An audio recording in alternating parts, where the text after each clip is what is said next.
I am Dr. Anton Vilcek, Nadia's older brother. And I'm the younger sister, Nadia Vilcek. We are inundated with misinformation as it relates to healthcare. And what we are trying to do with this podcast is to have a discussion based on facts, based on peer-reviewed publications, based on credible sources. So join us so that you can live long, live strong, and live healthily.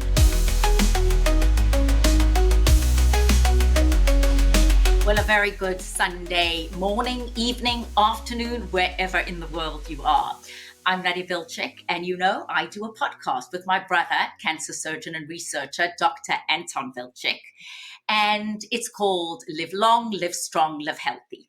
So, Ant, I'm going to ask you to introduce our guest, who is a fellowship-trained, board-certified neurosurgeon who specializes in surgical and non-surgical techniques.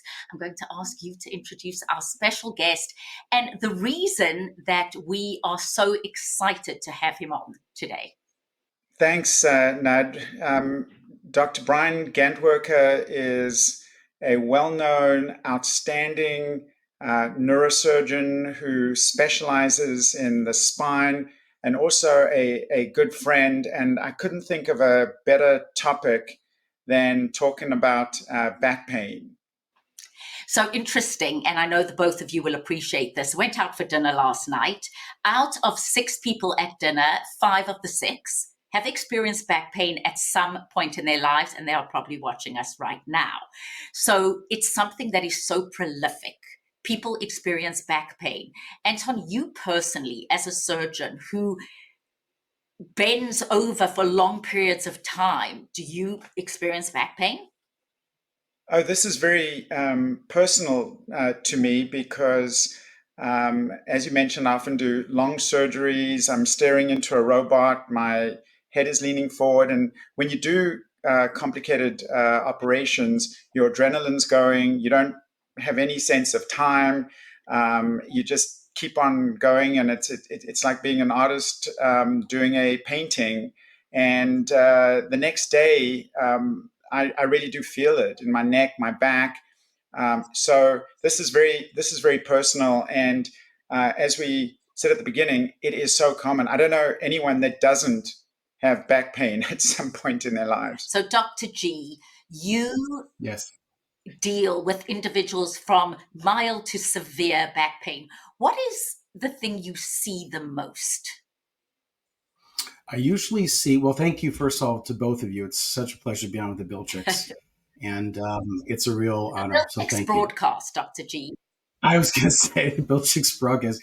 And your brother lives down the street from me, so it's always really nice to see him, even not in passing. The commonest type of back pain that I see, I would have to say, is by far, it is the kind of back pain where you have just sort of what we call axial back pain. It's midline back pain, the kind of back pain that doesn't radiate around the sides or down the leg.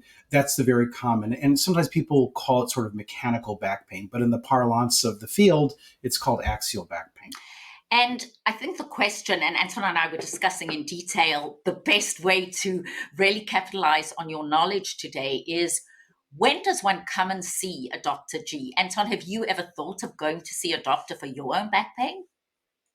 Oh, I have. I mean, there's, sometimes the pain is, so severe that it's not relieved by anti-inflammatories. And I guess the question for Brian is just to kind of broadly discuss all the treatment options, because they're so, ranging from whether you take medication, whether you get a pain shot, whether you go to a physical therapist, or whether you see a back surgeon. So I think it'd be really interesting to get, Brian's input.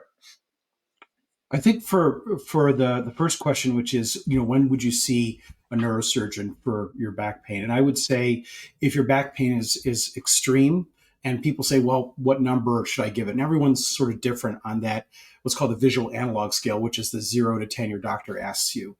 And usually I say if it's more than 5 or 6 or 7 out of 10, it's time to see somebody. Oftentimes people see their primary care doctors are very astute at knowing when to refer, but when your pain is severe, if it's disabling, especially if you can't work and can't sleep, that's my usual cutoff for it's time to see somebody. For in terms of the different, there's red flags, the obvious ones, which are your foot is flopping, it's very weak, or you're having trouble with your bowel or bladder. Those are absolute red flags and probably should be seen in the emergency room, but certainly it's time to contact somebody if those things happen.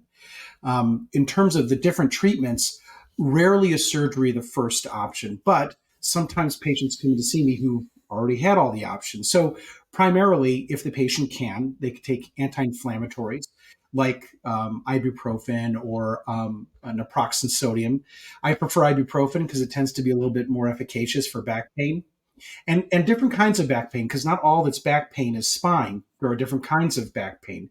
For instance, one of the diagnoses I often see is sacroiliitis, and that's a huge word, but it's basically where the sacrum, which is the fused part of the spine, meets the ilium, which is the part of the pelvis, the pelvic ring. And there's a very particular kind of pain that is oftentimes mistaken for axial back pain, and that responds really well to Celebrex, celecoxib. And then once the pain is under better control, we usually refer for physical therapy. And there are things beyond that, of course, epidural shots, for instance, Anton mentioned, and obviously surgery being the last option, hopefully. So, Anton, one of the questions you had, and I can see you've got it on the tip of your tongue. Well, I think that we're talking about, and these are, kind of the treatment options, but I often think, Brian, particularly as we age, and we look at some of our colleagues and you watch their backs slowly bending forward, and you think, I don't want to be one of those. Slow drift. Exactly. Yeah. So are there things that people can do to, improve their posture, to reduce the chance of them slowly kind of bending over with age and time? Well, I will tell you, my fellowship director, who is a very stern German, had pictured it as the 3 legs of a stool: posture control, weight control, exercise. Okay. That he always used to say was very worth repeating. So if you are just joining us, this So if you're just joining, the 3 legs of the stool are posture control, as Anton mentioned, weight control, keeping your weight down, which is hard for us, especially around Passover. We're eating all this fatty stuff. And then exercise, which is obviously very, very hard. Your brother is a maniac when it comes to exercise. I know he had to dial back a little bit because some health issues, but absolutely, exercise is very, very key. And so just to sort of dovetail to where Anton was asking, how do you keep, from the drifts? And the main thing is I always tell patients to keep your ears over your shoulders and your shoulders over your hips. Let's ears over shoulders. Come on. Okay.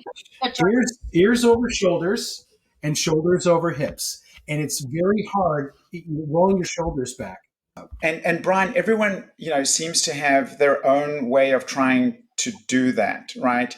My wife Norma believes in gyrotonics. I can barely pronounce the word gyrotonics, but Norma has an excellent posture, and she swears by gyrotonics every week. Some people do Pilates, some people do yoga. Then there's the chiropractor. Then there's acupuncture.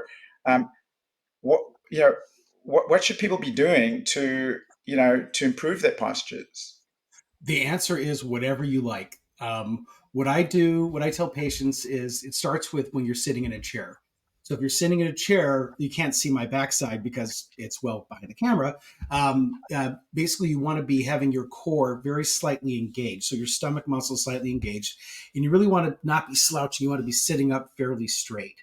And you want to get yourself a decent desk chair if you work from an office. If you're like a person who works like in a post office or in retail, it's very, very hard to do that. But you want to generally kind of keep your core sort of slightly engaged when you're standing up. And believe it or not, everything's going to sort of fall from that. And the core, as some people ask me, what the heck's the core? The core are the muscles surrounding the spine. And I always liken it to, if you've ever been to Notre Dame in France, and the Gothic style architecture, you have this huge cement dome, right? And it's held in by these tiny cement walls. But if you look on the outsides, there's these structures called flying buttresses. They sort of hold the walls in and prevent the cement dome from collapsing downwards. Well, your core muscles are those flying buttresses. The stronger they are, the less stress and strain there are on the individual spinal levels, on the discs and the ligaments and so forth. But the average Joe or Jane, to keep their posture, you can do gyrotonics, you can do Pilates. The important thing is when you are working, you're working on your core, the muscles surrounding your spine. And you do that, you're on your way. Ears over shoulders and shoulders over hips. Exactly. Sounds like a song. Exactly. It sounds like a Beatles song. It's like a Beatles song. Are you saying, and I'm curious, that many of the people who come to you, because by the time they come to you, they're in severe pain, it could have been prevented if you had done certain things? No, there is no panacea. And I think it's important you brought that up, Nadia. There are people that I see in the clinic that have like a family history of low back pain. They have a history of trauma. Some of them even have what's called compression fractures, where they fall and they break their spine. I know your mom is somewhat aged, and so she's at risk for that as well. So it's important to sort of get regular bone density tests and vitamin D3 and calcium. But there are people that no matter what they do, they will have back pain, particularly certain kinds of athletes. People have been in a lot of car accidents. So these are things that are not willfully or intentionally engaged in, that they just unfortunately lost the lottery in that regard. Brian, just a question. You're a very skilled neurosurgeon who specializes in spine. And, the two questions that I have relate to, what kinds of surgeons do spine or specialize in spine surgery, number one. Number two, technology is changing and evolving so quickly, and you're doing cutting edge spine surgery. So can you comment on how technology is really changing the way you approach spine surgery? Well, it's incredibly fast moving. So surgery on the spine is done by two main sorts of doctors. There's neurosurgeons like myself who do it throughout their residency and training. I even did a 1-year dedicated fellowship to just doing spine. I did a smattering of cranial, of course, because you got to take call. But there are orthopedic surgeons who do sort of some spine during their training, and they almost always do at least a 1-year fellowship. And they can focus on different aspects of spine, for instance, pediatric scoliosis. And neurosurgeons are doing scoliosis as well. We've been doing for about 10 or 11 years. It's not a main part of my practice because I focus on mostly minimally invasive and artificial disc arthroplasty, actually. Those are two technologies, and that's endoscopy and disc arthroplasty that I've really focused on. Endoscopy is remarkable. Just like you guys use laparoscopes, we're now using endoscopes. And before, about 10 or 12 years ago, it was very fringy. People thought it was, hoo-ha and snake oil, but it's really great. In fact, through an 8mm incision, I'm able to take out a 3, almost 1.5 centimeter disc. It's enormous. And you wonder, how do you bend space-time to get that out? Well, it's a long story, but you can get it out. Usually in one piece, and it's remarkable how clear the visualization is.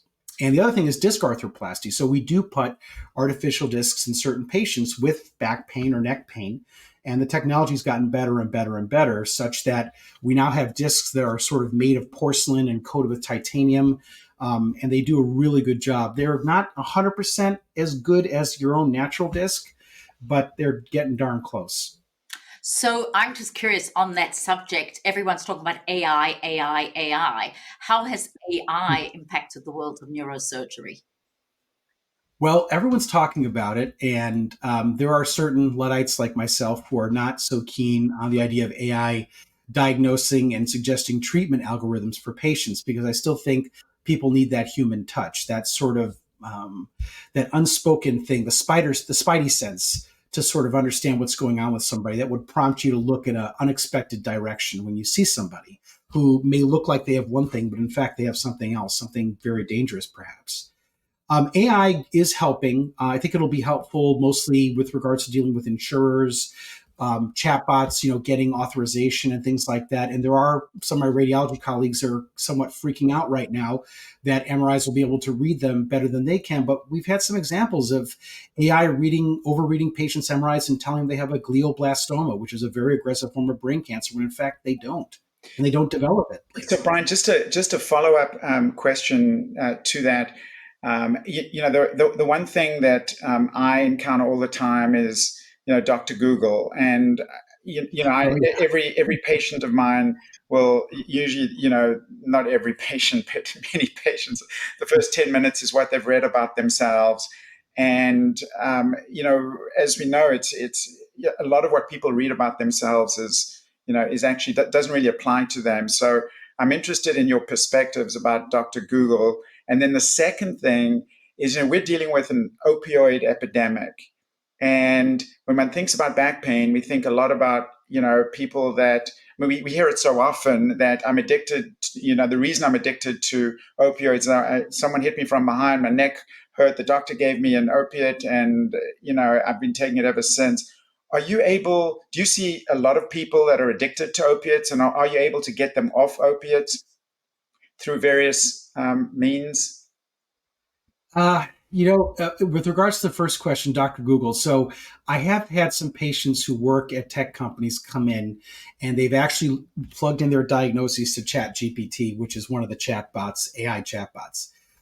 It's interesting to hear them. Dr. Google is obviously more, they put in a symptom and they get a litany of things that are wrong with them, and they come in super anxious. I actually prefer patients who educate themselves a little bit, even if a little bit of miseducation. But it can be really anxiety provoking. So, caveat emptor, you have to be careful with what you get on Dr. Google or ChatGPT. So it's okay for patients to look things up. I always tell them I'm actually happier because they know a little bit about the anatomy I'm talking about. And I think a well-educated patient is by far the best kind of patient. They have a lot of buy-in into whether they get better or not.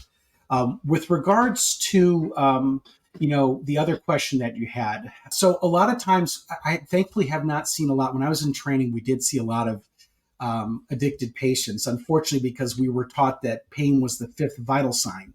And I'm sure you remember those times when if a patient's pain was not adequately controlled, we're doing a bad job as doctors. And that led to millions and millions of people being addicted to OxyContin, oxycodone, and so forth. I do see some patients that have it, but I tell them is very honestly, I'm going to get your pain down.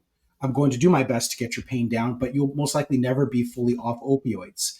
So we try to get them off opioids, and we're using other medications that have been around for decades, like gabapentin. Who knew that gabapentin had an effect on acute pain? But in fact, it does. So the shorter answer is we can transition patients usually down significantly. There's other things like buprenorphine. So I almost always work with a pain doctor preoperatively. I sort of give him or her a call, say, hey, there's a patient who's on standing dose. Can you help me manage their pain? And it's very, very difficult to get them fully off because, there's habitual dependence and there's pharmacological dependence. There's all sorts of neurochemical things that change when you've been on opioids for decades. So it's rare to get them fully off, but certainly if I can get them functional again, get their use down so they're not using it as much. That I had a young woman who came down from Fresno. She was in a lot of pain, a ton of pain medications. And I'm happy to say she's not off, but she is significantly reduced when you get that surgery right and you actually address the problems that you're out there to address. It's really, really rewarding. And I'm just very honest with them. We're never going to get down to zero, but if I can get you down to maybe 1 pill a day versus 6, that's a huge win. Anton spoke about Dr. Google. What about Dr. TikTok? There are so many people. And by the way, Brian, that is a huge reason that Anton and I are doing this podcast is there are so many people giving advice. So I had a sciatica pain, which you understand well, down the one side of my leg, went onto TikTok, and there are a plethora of people giving you advice or guidance. Mm-hmm. How does that impact you as somebody who understands? And do you see people who are hurting themselves because they are getting the wrong advice? Well, there's always the potential to misuse technology. And because TikTok is usually like a very short form, sort of bite-sized bits, and people are pointing at things and there are things flashing on the screen. And I have colleagues that that do TikTok as neurosurgeons and spine surgeons, and I've chosen to not do that on purpose because I feel like you need a long form meeting with your doctor because you need to air out those issues. And there's oftentimes there's the hand on the door effect, right, Anton? So when you're about to leave, say, "Oh, by the way, my foot's been slapping the ground. My left leg hurts a lot." Like, "Oh, wait, but didn't I just ask you that?" And so you get that thing, and you don't get the hand on the door effect from TikTok. And so, respectfully to my TikTok friends, and they know who they are, I don't do TikTok, and there is a great potential to hurt you, for people to get hurt if they have the wrong person on TikTok, if they're following someone who perhaps is not a trained professional, he or she is not a surgeon, or if they're giving advice that's, for instance, like you don't need your glasses actually hurt you, or cancer. One of the things I saw is cancer is a figment of the imagination. I'm sure Anton loves those. Where cancer is the immune response's way to stamp out disease and things like that. Just really just upside down, inside out, sort of bending reality type stuff.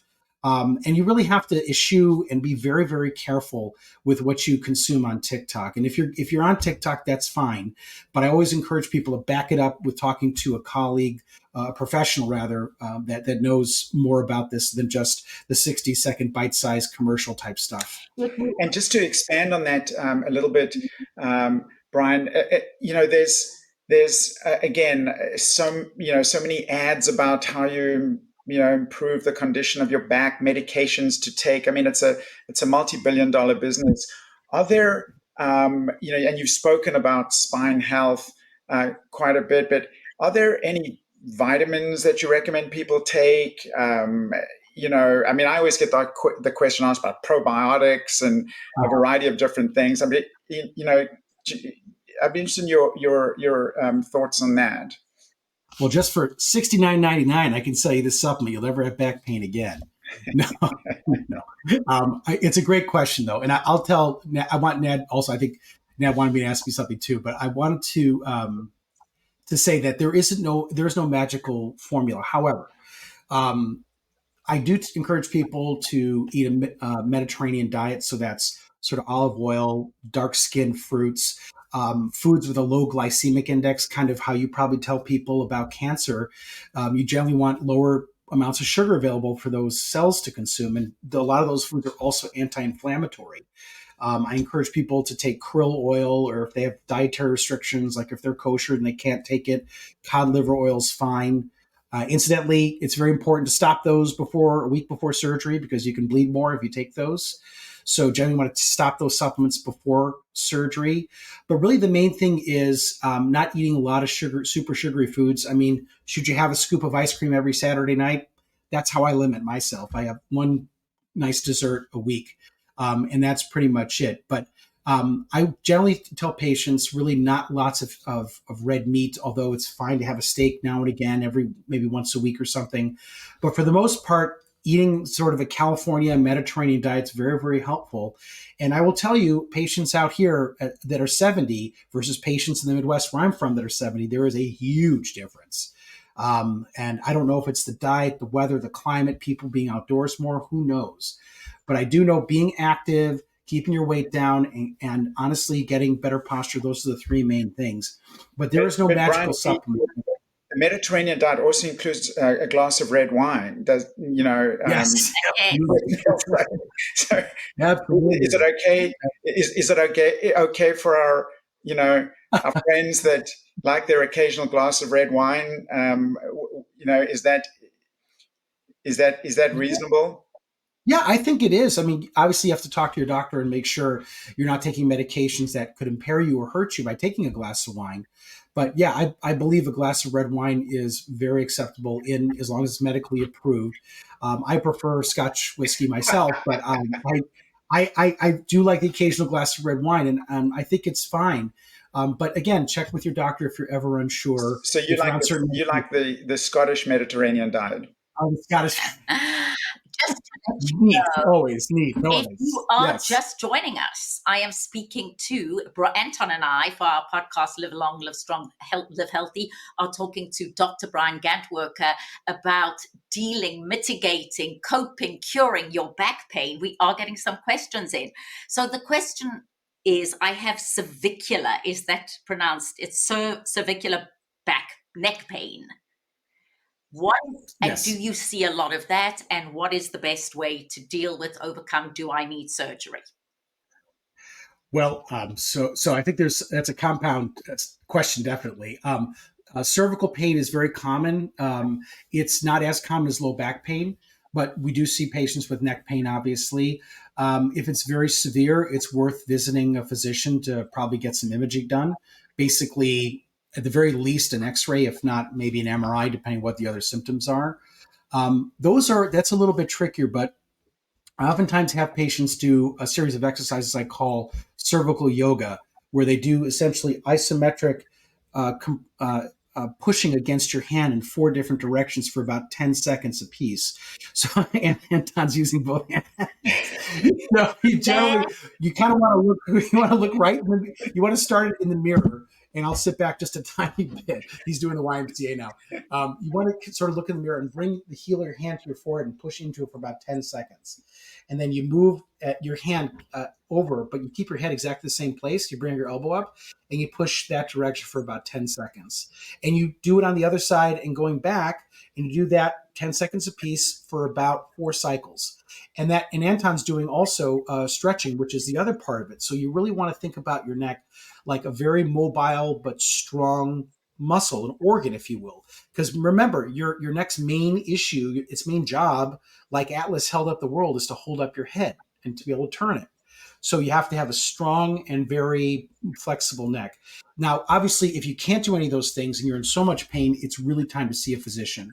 So I do recommend, if you can't do those things, if your neck pain is severe. And the other question that your listener or watcher asked was, do you need surgery? And the short answer is, unfortunately, that depends. It really depends what's going on with you, what the scans will show, and obviously what your other attendant symptoms are, and of course what your physical exam shows. Sometimes people can have no back pain at all and have severe spinal cord compression. It's just something I see sometimes, and that's only comes out, flicking the fingers or doing other, hoodoo, voodoo, magic stuff when we do our physical exam. That sort of comes out that normally we wouldn't look for in a patient who doesn't have neck pain. And you said the other very prolific area is the lower back pain. Exercises Yes. for that? What do you recommend people do for that? So I do recommend consulting with a physical therapist or exercise specialist before you do any of these things. But the cervical isometrics you can do pretty much on your own. When it comes to the low back, I'm a big fan of planking. And I don't know if your people know what planking is, but essentially you lie down on the floor. And if you're just starting, usually go on your knees and you go on your elbows, and obviously consult your physician. And if you have mobility problems, make sure someone's in the room, and you can go up on your elbows and on your knees and just hold the position for 20 or 30 seconds, keeping your core really tight. Now, if you're advanced, and even though I carry extra weight, I can do this. I do the regular plank, which is you're on your elbows, your hands are flat, and you go on your tiptoes, and you sort of make a plank like so. Those are hard. I don't recommend doing those for anybody just starting out unless you've done them in the past. Other ones that are very, very helpful, if you're able to, wall sits, but they're very hard. And I do not recommend starting with those, but rather planking is good, even on your knees, and also doing pelvic raises, which is you lay on your back with your knees up and you very gently move your pelvis up and then back down very slowly. And it's important you keep your core engaged the whole time up and down. That means keep your abs tight as you go up and your abs tight as you go down. Don't flip flop, because if you flip flop, you're actually having like an explosive movement and it's not helping things. The key about spine is isometrics. Isometrics, whichever way you're doing it, whether you're cervical or your lower back, you have to keep it low and slow and a constant tension with the muscles. It's explosive movements. Unless you're training to play in the NFL, it's not helpful. Brian, my wife Norma is trying to get me to do more foam rolling. She's a big foam roller. Foam rollers are fine. I mean, I'm a big fan of foam rollers. There are also massage chairs, like shiatsu massage chairs, that are really great if for at the end of the day If you're having a very bad flare, I'll tell your watchers one quick hack that I have. And if you're having a very bad back pain flare, it helps is if you want to lie down on your floor, especially if you have a rug or a carpet, and you put a pillow down and you just lay down onto that firm surface. And you can put your knees up, you can put them down, but a lot of times just stabilizing your pelvis and just lying still for 15 or 20 minutes. And obviously have someone available to come get you if you're stuck with trouble with mobility. But just laying flat and still like that for 10 or 15 minutes really helps your low back pain. So foam rollers are fine. Lying on a flat surface is fine. Some people get very complicated. There are other machines called TENS units, which you can buy for like $40 online, which are fine. I don't recommend the super expensive ones, but a TENS unit is, again, like an isotonic. Well, this one's isotonic, sort of a tetany, if you will, when the muscles sort of fire and then relax. And really, it's almost like a massage in a way. So those TENS units, especially for the neck, are very, very helpful. It's interesting because I live in Atlanta, Anton, and you are in Los Angeles, but Atlanta was the home of chiropractic because there's huge chiropractic school here. So there are many, many, many chiropractors. I'd love your thoughts on chiropractic. And I know one can't generalize all chiropractors, but is it a useful way of dealing with your back pain? It can be. And I do have some patients that absolutely swear by their chiropractor. And I have two very good friends who are chiropractors, one who's retired here in Los Angeles, another one who's still very active. I like to partner with chiropractors who don't do a lot of manipulations and quick twitch type movements. I'm not a very big fan of that. And as physicians, we've always heard patients who can end up with cervical injuries or even strokes from too quick a movement. My advice to people seeking chiropractic is absolutely, that's fine. But I would avoid people do quick manipulations or trying to crack you. Correct, because you can have something called a carotid artery dissection or vertebral artery dissection, and those can have devastating consequences. Patients can end up very, very ill and disabled if that happens. And that happens basically when the inside of the artery peels away from the outside of it and a blood clot is thrown up and it can cause a stroke. Now, that doesn't happen a lot. It's rare. But just because I'm not a very big fan of that, I don't encourage people to see chiropractors to do a lot of cracking. That being said, chiropractors are very aware of body mechanics. They understand the anatomy very well. They are not surgeons, though. So ultimately, if you want to see a chiropractor first, I don't see a problem with that. And oftentimes I work with them after the fact. I work with some, especially in the Valley and here on the West Side, that are very, very good, who I've worked with for 10, 12 years in some cases, who know not to overstress joints or do too much cracking. And they understand the medical physiology of the exercise, and they can be very valuable partners, especially in the post-op. Then one of the questions Anton and I discussed before today was, how do you choose your back surgeon? I mean, back surgery is major, major surgery, and you do hear horror stories. So yes. What are some of the criteria? I would say, and being a neurosurgeon, I'm obviously going to be biased towards neurosurgery, but there are some very excellent orthopedic spine surgeons out there. I would say you want to seek out a surgeon who seems engaged in your outcome. They have to be vested. And I always tell patients, because I'm sometimes the second or third opinion. Fortunately, I'm the first opinion most of the time, but a lot of times I'm one of 3 or 4 very good surgeons in the area out here. And that's what I love about being out here is there's a lot of competition, but we all sort of make each other perform better because there is so much competition. But you really have to be able to connect with your surgeon. They have to listen to you. They have to be able to connect what you're telling them, your scans and your physical exam, and come up with a plan. And they have to have, sort of like playing a chess game. And I'm sure Anton can relate to this. Like sometimes, you do one thing and it doesn't go, and you have to have a backup plan for that. And fortunately, if you're going to have surgery, there's a puppy. If they have a surgery, then you definitely want to have somebody who is vested in your outcome, who is engaged with you, and certainly somebody who will see you post-op. A lot of times patients will have surgery and they may not see the surgeon again for weeks or even months, or only if there's a problem. I don't really utilize those sort of mid-level providers in my practice, so it's always me. I do the dressing changes. I check your wound. I always make sure I'm very involved. And so having investment in your care is important. And I guess caring at the end of the day is pretty much it. Do you give a darn how the patient does? And unfortunately, a lot of medicines become commoditized, and we have very little time with patients sometimes. But I think someone who could spend the time with you, really be invested, engaged, and listen to you. There should always be what I call that awkward pause at the end of the visit. There is that time. Do you have any other questions? And there should be one or two beats. And the patient says, no, I think I'm okay. That's what you want to hear. I think you and Anton, Dr. G and Dr. B, should do a podcast especially for other physicians. Because, Bernard Lam wrote about the lost art of healing, and just what you both exemplify, the ability to really listen, to help, because people come to you when they're in a lot of pain and very anxious. So unfortunately, we've reached the end of our time together, but a couple of things you're saying: take krill oil or cod liver oil, cervical isometrics, if you're just joining us, where you literally do that. And I suppose we could go onto your Instagram and your LinkedIn and find out more about cervical isometrics. You say planking is excellent for lower back pain. You've given us some excellent advice, and this is a very hard one: ears over shoulders. That is difficult to do, especially if your neck is slightly forward, ears over shoulders and shoulders over hips. So, the back is so important. And any last minute questions you want to ask Brian? Well, Billy, the red poodle, is also very interested in the things that Brian has to say, because I'm sure it applies to dogs as well in terms of posture, and he's also interested in what he can do to reduce his back pain. I just think this is, I've learned so much. I'm going to go have a Scottish Mediterranean lunch this afternoon. I'm then going to do a plank, and then I'm going to do my head exercises.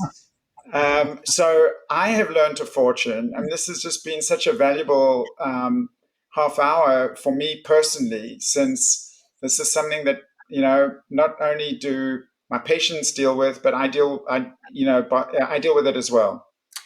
Excellent. And I think the value of having your expertise, Dr. G, look, an hour of your time probably would be very expensive. So the fact that you have given us 40 minutes of your time on a Sunday morning is very, very, very much appreciated. And I did say that Dr. Gantwerker was world renowned, because right now we have people joining us from South Africa, from Australia, from England, from North America. So you are definitely world renowned, but just very solid advice and guidance. And once again, Live Strong, Live Long, Live Healthy is a podcast that really is helping you cut through the clutter, because as we all know, there is so much information out there. And to be an empowered patient, it's hard to know what to trust, what don't we trust. So we wanted to bring you real experts, people that know their stuff, tried and tested. And when Anton said that Dr. Brian Gantwerker might be able to join us today and really is a true expert and professional in his field, we thank you so much. So I'm going to just remind everyone that your Instagram, tell us, Brian, is? It's at CSCLA. And okay, what does that stand for? Craniospinal Center of Los Angeles. So that is your excellent. And then I know you are on LinkedIn, Brian Gantwerker, and you really do share good, solid, sound information. And the world is changing and technology is changing. And what's most impressive about you is the invasive and the non-invasive, the surgical and the non-surgical. And you're looking at it in a very holistic way. So, and final thoughts to whoever's doing my final thought, Nad, is I spoke to Mom this morning. She is probably watching us live in Johannesburg. Brian, thank you so much for bringing up my mom earlier on, because this is very special for her, and I know that she too will be having a Mediterranean dinner this evening. Well, God willing, if I ever make it down to Jayberg, I hope to meet Mrs. Bilchik and see the home. Please, she would enjoy that. And I will tell you, as a result of these conversations, I have had people tell me they are now exercising who weren't exercising. I have had people saying, because our podcast was catalyzed when Princess Kate announced she had cancer. People saying they're going for scans and having early assessments and interventions. And so that's what we hope to do, because the reality is, Confucius famously said, we all have lots of problems until you are in pain or you have a health issue, and then you only have one. And right, you see people, both of you, who are in physical pain. And if you can help alleviate that discomfort, that pain long term, and help others prevent that, that's an enormous, enormous goal, right? I'm also curious, though, I was thinking about you, Dr. G, at dinner parties, people knowing what you do they then express all their various ailments to you? Oh, yes. I always get the download because I always make them go through, just like, we're in the midst of celebrating Passover. There's always the 4 questions, right? So what do? I'm a doctor. What kind of doctor? I'm a surgeon. What kind of surgeon? I'm a neurosurgeon. What kind of neurosurgery do you do? So I do go through the 4 questions oftentimes, but I try to keep it like I'm very much just a regular guy when I go to parties and stuff. I try just to let my hair down. But I was actually recently at a friend's house not too far from here, and I'd even just walked in the door. One of my former patients was there, who was a mutual friend, and just literally took me out of the party to the back porch and started talking to me about all these things. So I didn't even have a chance to grab like some hummus. I was just like out the door, out the back, talking to this guy. But it's actually a pleasure because, like you said, our whole raison d'etre, and sometimes people, there's a lot of anti-physician stuff going on lately. And I'm so glad you had us on, because really the reason that Anton and I get up in the morning is to alleviate pain. Our enemies are death and disability. Those are our enemies. And so we get a chance every day to get up and fight the fight. And it doesn't stop, right? So we thank you so much for having us. And that's really why we get up every day. So thank you. Well, I was thinking about a good talk for a show on back. It would be talk. There was a show that CNN once had, Talk Back Live. And I think what we've done today is Talking Backs Live. And I thank you both, my partner in the podcast, my brother, cancer surgeon and researcher, Dr. Anton Vilcek, and our wonderful, wonderful guest, Brian Gantwerker, who is a fellowship-trained, board-certified neurosurgeon. You have taught us so much. Thank you both. Thank you so much.